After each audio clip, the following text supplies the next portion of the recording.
ঠাকুরগাঁওয়ে পীরগঞ্জ উপজেলার অধিকাংশ কেন্দ্রে ভোট গ্রহণ বুথে ছেঁড়া ও নিম্নমানের কাপড়। বিস্তারিত জানাতে উপজেলার পাইলট উচ্চ বিদ্যালয় কেন্দ্র থেকে যুক্ত হচ্ছেন ঠাকুরগাঁও প্রতিনিধি এম এ সামাদ। সামাদ, আমাদেরকে জানান আসলে সেখানে এখন কি পরিস্থিতি হচ্ছে এবং যেই অসামঞ্জস্যপূর্ণ ঘটনার কথা জানা গেছে সেটার এখন আসলে কি খবর?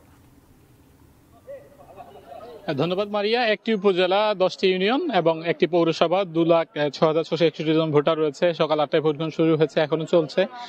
আমি পৌরসভার যে এখন পাইলট বিদ্যালয় ভোট কেন্দ্র রয়েছে, এছাড়াও হাজিপুর ইউনিয়ন এবং পীরগঞ্জ ইউনিয়নের বেশ কয়েকটি ভোট কেন্দ্র রয়েছে সেগুলোতে গিয়েছি।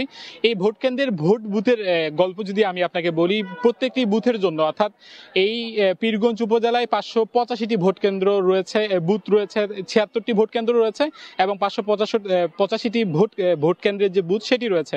আমরা সেই বুথগুলো দেখেছি। প্রত্যেকটা বুথের জন্য নির্বাচন কমিশন থেকে 800 টাকা করে বরাদ্দ দেওয়া আছে, অথচ শুধুমাত্র সেখানে একটা করে কাপড় দেওয়া হয়েছে। সে ডানে বামে কোনো বেঞ্চও দেওয়া হয়নি, কোনো ধরনের ডেকোরেশন করা হয়নি।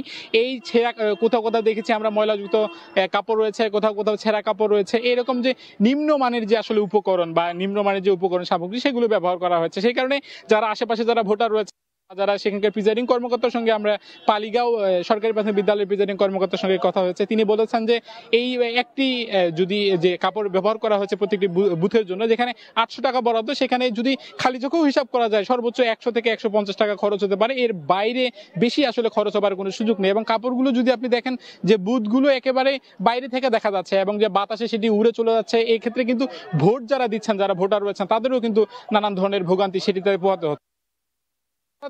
একটি বুথে 585টি বুথ রয়েছে, তার মধ্যে 72